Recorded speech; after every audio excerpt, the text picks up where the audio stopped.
So my kid comes home the other day and she asks me, Dad, did you make me a stoic? And I laugh and I smile because I did. I did make her a stoic. Something that is happening to both my daughters right now is that they're realizing just how far I went to program them and make sure that I embedded in them the process, the mental frameworks that would allow them to succeed in life.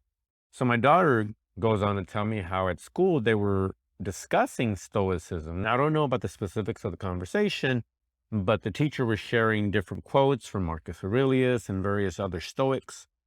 And she said that she found herself agreeing with everything up there and knowing a lot of the principles that were being shared. And that's when it dawned on her that I had probably had a hand in her awareness around these topics and these quotes, these mindsets, because I've been programming them since birth. And we all have, and we all do as parents and dads. That's exactly what we're doing. Only I call it programming. So I make sure to remind myself that that is what we're doing. And that's essentially what we all are doing as dads and as fathers. We are programming our kids. They are going to become some version of ourselves through our behavior, our conversations, our lessons, our everything.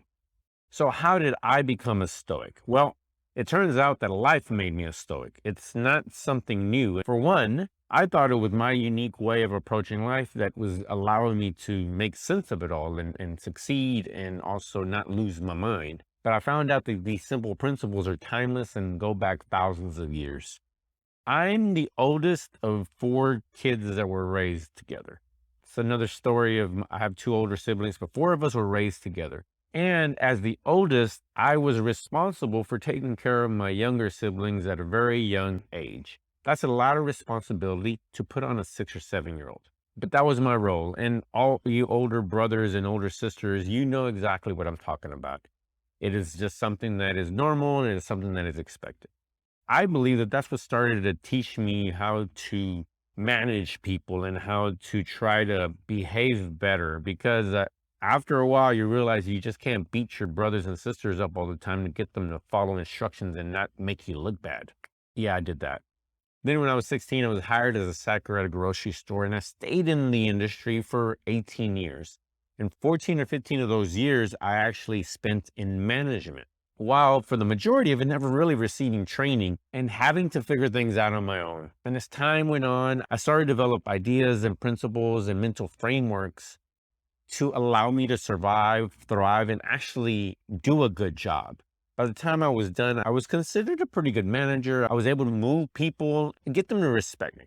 And a lot of it I know had to do with the idea of being stoic and not losing my cool. And that's what it comes down to, is realizing that you do have choices.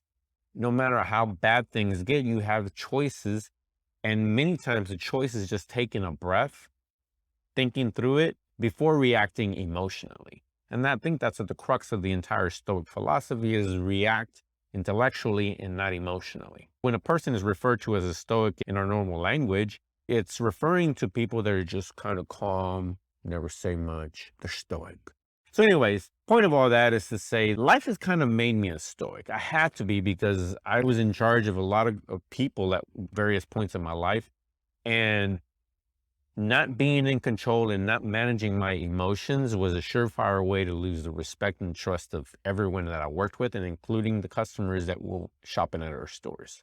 I've been working with the girls since they were babies and making sure that I was infusing in them, embedding in them these same principles, because the worst thing that they can become as individuals are always acting emotionally and losing their mind when something doesn't go their way. As you and I both know, things will often not go your way and you can't overreact all the time. But in 2016, I came across a book by Ryan Holiday titled The Obstacle is the Way. And in the book, he lays out the Stoic principles and he goes into detail over who said what and what this means and what that means. And that was the first time that I actually saw it packaged and put together in a way that made sense to me. And throughout the book, I'm nodding my head. I was blown away by how much of what he wrote resonated with me and were principles that were already in place in my life. So after finishing the book, I decided that I wanted my girls to each have a copy. So I ordered 2 copies, one for each of my daughters to make sure that they each had one, obviously. because I didn't want them arguing over it. And I drew their names in each book. And in it, I also wrote, if you ever wonder what daddy would do, read this book. In addition to that, I had them read the book a chapter at a time and then report in what each chapter meant to them. They both did it. They both loved it, and it made sense to them even at a young age. And of course, I tried to make more sense of it for them. They were still relatively young, but the principles that were being taught in the book and the Stoic principles themselves are really simple and could be applied into their young lives already. So imagine my delight when we're at the dinner table and she's telling me that she's a Stoic and it's my fault. I'll take all responsibility for that one. She had forgotten reading the book at all, but the principles were in there somewhere. The lessons were in there somewhere. So when the teacher brought it up, there it was. It magically reappeared, and it became obvious to her that she was a Stoic as well. She laughed. I laughed. We had a great time. And I reminded her, I tell them both this often, is that this is one of many things that I have embedded in them and that I have been trying to program them with since they were children.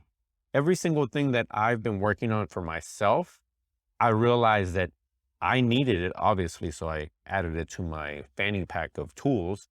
But if I could teach it to them when they were still young, they would already have these tools in their own fanny pack. And there's that lesson again. We need to be intentional as fathers, realize where we have our shortcomings and where we need to improve for ourselves as well as for our children. Be intentional. Be a better dad.